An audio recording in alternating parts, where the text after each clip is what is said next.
Hello students, welcome to my channel. This is Dr. Kavita Chauhan from Prerna Coaching Academy. Today I am going to continue with the chapter South Asia and the Contemporary World. This is part 2 for this chapter. I have already uploaded part 1 in which I discussed about the South Asia as a region. उस south Asia में कौन कौन सी countries हैं जो included है और उनमें से कुछ कंट्रीज में जो डेमोक्रेटाइजेशन का प्रोसेस फॉलो किया गया, जो भी वहां पे peoples movement which took place there, उनके बारे में मैंने डिस्कस किया था. आज मैं डिस्कस करूंगी इंडिया के जो कॉन्फ्लिक्ट्स रहे या इंडिया का कैसा रिलेशन है अपनी नेबरिंग कंट्रीज के साथ, उस पे आज हम डिस्कशन करेंगे. So let's start with the first issues or you can say first set of issues. It is between India and Pakistan. So India-Pakistan conflicts. You know, when we talk about India-Pakistan, so the major issues or major areas of issues are conflict over fate of Kashmir. Kashmir के बारे में आपने chapter 1 में भी पढ़ा है. सो कश्मीर के बारे में मैं आपको एक ब्रीफ दे देती हूँ यहाँ पे. 1947 में जब ब्रिटिश इंडिया का पार्टीशन हुआ था और इंडिया और पाकिस्तान दो countries were formed after that.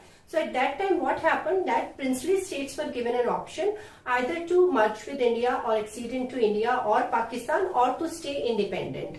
तो जम्मू एंड कश्मीर जो थी वो एक प्रिंसली स्टेट थी and it was ruled by Raja Hari Singh.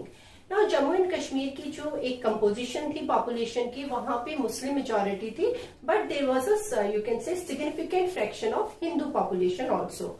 तो क्या हुआ था कि जब ये ऐसा हुआ तो जो जम्मू एंड कश्मीर के महाराजा थे, initially he maintained an independent status, but then in 1947 जब ये सब हुआ सो उसके बाद जो यहाँ पे एक tribal infiltrators they started in infiltrating into the state of Jammu and Kashmir and they were supported by the Pakistani army. So at that time, the Maharaja of Jammu and Kashmir, he requested Indian government to provide help, and he entered, or you can say, signed an instrument of accession. तो 1947 और 48 में सबसे पहली बार war हुई India और पाकिस्तान के बीच में, और उसमें जो पहले कुछ रीजन उन्होंने ऑक्यूपाई कर लिया था, that is today known as Pakistan occupied Kashmir, या जिसको उस वक्त आजाद कश्मीर के नाम से उन्होंने बोलना शुरू किया. तो ये सबसे इंपॉर्टेंट पार्ट है जो आपको पता होना चाहिए एंड इसलिए चैप्टर 1 में भी डिस्कस हो चुका है. सो यू कैन से the 1947-48 war resulted in the division of the province into Pakistan and the Indian province of J&K. तो जब ये 1947 और 48 की मैंने आपको बताया कि पाकिस्तानी ऑक्यूपाइड कश्मीर, तो उसको POK बोलते हैं, और एक दूसरा जो था वो है Indian province of J&K. In 1971 again there was a war which happened between India and Pakistan. तो फर्स्ट वॉर हुई 1947-48 में, उसके बाद हुई 1971 में, लेकिन यहाँ पे मेंशन नहीं है 1965 की वॉर के बारे में. वो आपकी जो इंडिया सिंस इंडिपेंडेंस वाली बुक है उसमें भी जो इंडिया पाकिस्तान कॉन्फ्लिक्ट्स दिए हुए हैं उसमें मेंशन है. तो 1965 में जो गुजरात रीजन है उस साइड से पाकिस्तान, जो वेस्ट पाकिस्तान का रीजन रहा, वहां से इन जो अटैक लॉन्च किया गया था पाकिस्तान की तरफ से इंडिया के ऊपर, और तब एक वॉर हुई थी इंडिया और पाकिस्तान में 1965 में. That war was one by India. Third जो यहाँ पे इस चैप्टर में डिस्कस किया गया वो है 1971. 1971 में if you remember we also discussed about the formation of Bangladesh in part 1. तो जब बांग्लादेश फॉर्म हुआ था वो कैसे फॉर्म हुआ था कि जो ईस्ट पाकिस्तान और west Pakistan both comprised as Pakistan.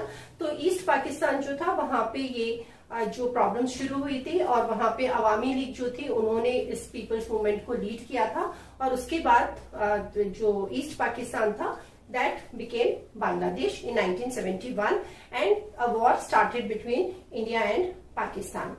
क्योंकि उस वक्त पाकिस्तान का ये भी मानना था कि India was trying to interfere in internal matters of Pakistan, क्योंकि इंडिया ने सपोर्ट किया था ये जो बांग्लादेश के अंदर उस वक्त जो अस्तवाइल ईस्ट पाकिस्तान था उसके अंदर जो ये मूवमेंट शुरू हुई थी, और उस वक्त इंडिया ने रिफ्यूज भी दिया था. बहुत सारे वहां पे जो लोग थे जो बांग्लादेश से इधर आए थे, तो इसलिए इंडिया और पाकिस्तान के बीच में एक ये इशू रहा. Next is conflict over strategic issues. एक इंडिया कारगिल वॉर भी हुई थी 1991 में, लेकिन उसके बारे में भी जो इंडिया सिंस इंडिपेंडेंस वाली बुक है उसमें मेंशन किया गया है, और जो अभी कोविड की वजह से सिचुएशन हुई है उसमें वो डिलीट हुआ है इस साल के बच्चों के लिए, इसलिए मैं ज्यादा डिस्कस नहीं कर रही हूँ यहाँ पे।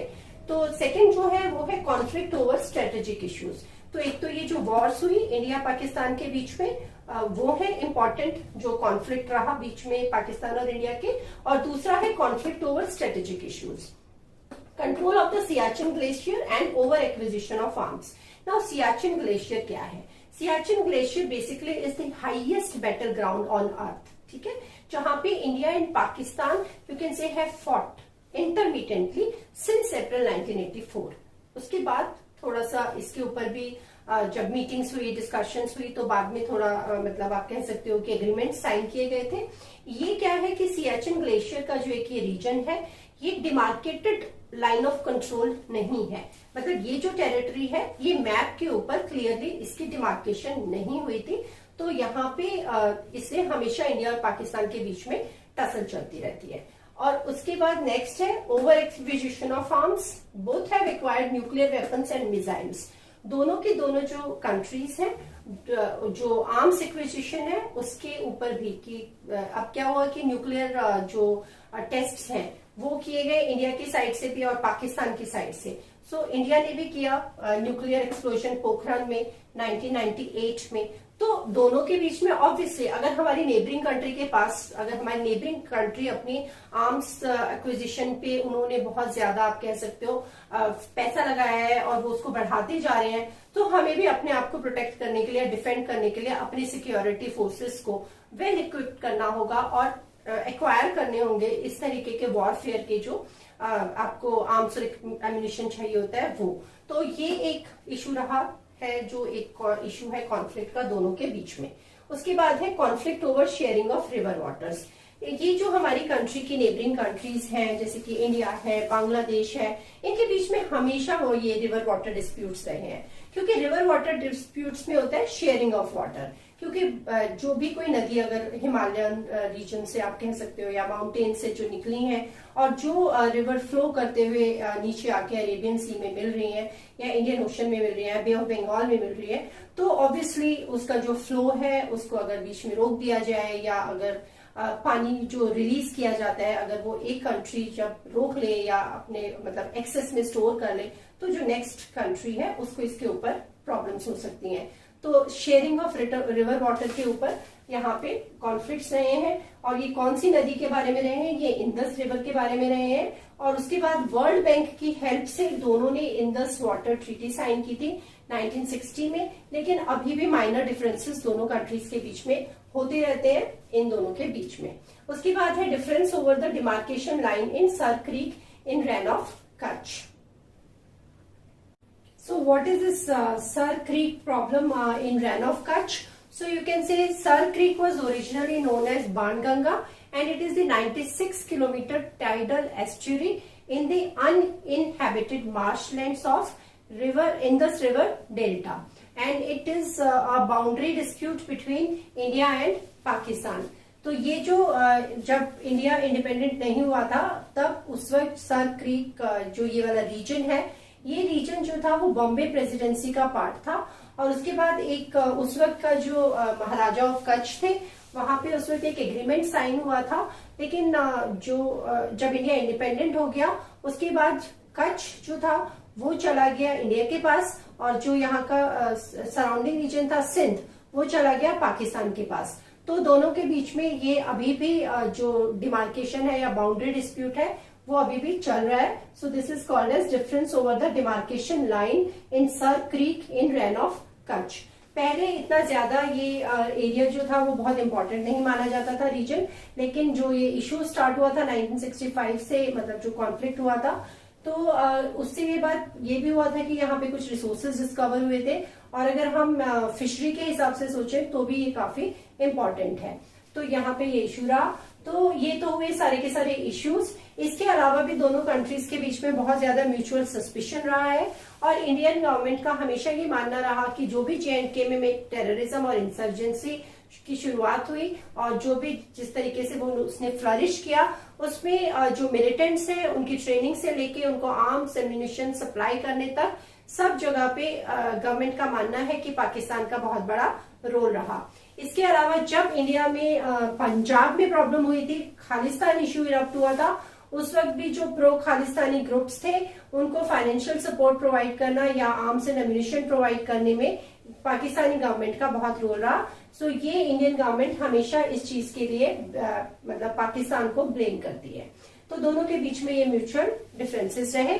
इसके ऊपर क्वेश्चन पूछा जा सकता है, लॉन्ग क्वेश्चन, तो सारे के सारे आपको ये कॉन्फ्लिक्ट्स हेडिंग के साथ पता होने चाहिए। Next we will talk about India and Bangladesh. So when Bangladesh was formed as an independent country, at that time India supported Bangladesh. So initially the relationship जो था it was not bad, but then gradually there were differences. Again, 2-3 major points you should know. First is about the sharing of the Ganga Brahmaputra river waters. River water issue हमेशा होता है countries के बीच में, because river flows through various regions and territories of various countries before merging into the ocean or the major water body. तो जहां जहां से वो गुजरती है, वो जो टेरिटरीज होती हैं, वो कंट्रीज होती हैं, उनके बीच में हमेशा शेयरिंग ऑफ वाटर के ऊपर डिस्प्यूट रहे हैं। तो ये एक है ब्रह्मपुत्रा के बारे में। Next is Indian government is unhappy with Bangladesh denial of illegal immigration to India. India की जो स्ट्रेटेजिक लोकेशन है, you can say it is relatively sound as compare to its neighbours, and because of that it has become a kind of magnet for local population of those regions to migrate into our country. तो India में अगर हम बात करें तो जो बांग्लादेश है, Bangladesh surrounds India from 3 sides, और जो इंडियन स्टेट्स है असम, मेघालय, त्रिपुरा एंड मिजोरम, वो सारे के सारे उनको टच करती है बांग्लादेश की बाउंड्री, जिसकी वजह से बहुत ही इजी हो गया है वहां के जो बांग्लादेशी नेशनल्स हैं, बहुत सारे बांग्लादेशी नेशनल्स यहाँ पे इलीगली माइग्रेट कर गए हैं। तो ये जो इमिग्रेंट्स की प्रॉब्लम है, इसको हमेशा लेकिन बांग्लादेश ने डिनाई किया है, उन्होंने कभी इस चीज को माना नहीं है। डिस्कशंस और मीटिंग्स भी होती आई हैं, दोनों कंट्रीज के जो डिप्लोमेटिक स्टेप्स भी दोनों की तरफ से उठाए गए हैं, लेकिन बांग्लादेश ने कभी भी खुल के इस चीज को माना नहीं। इसकी वजह से इंडिया को बहुत प्रॉब्लम फेस करनी पड़ती है।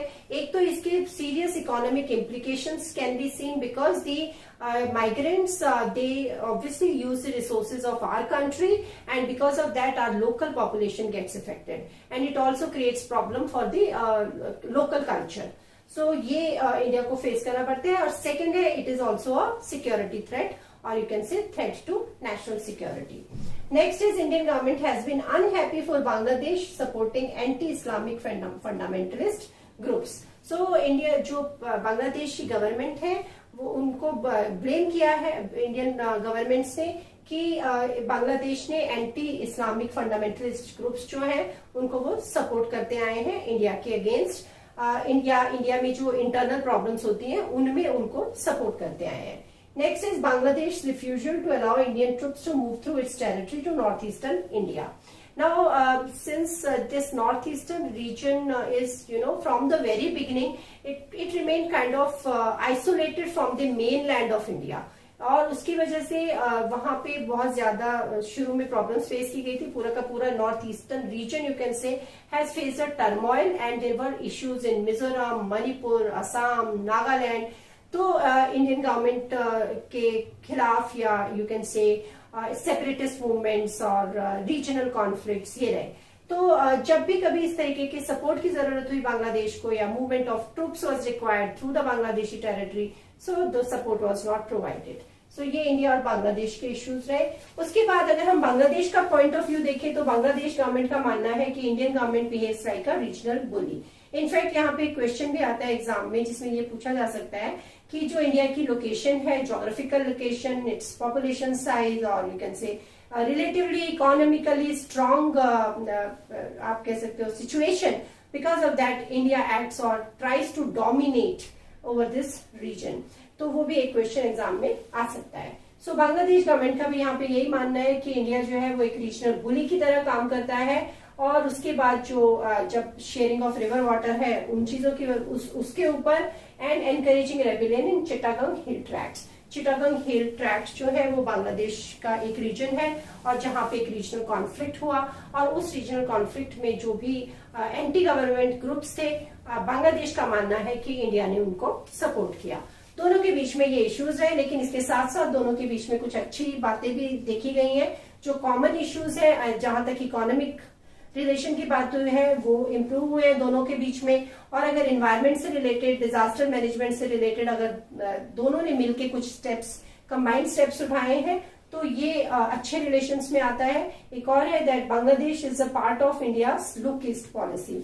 तो as far as the trade relations are concern और economic relations are concern, so इस पे भी एक क्वेश्चन आता है, long question. India's basically discuss the agreements and disagreements between India and Bangladesh.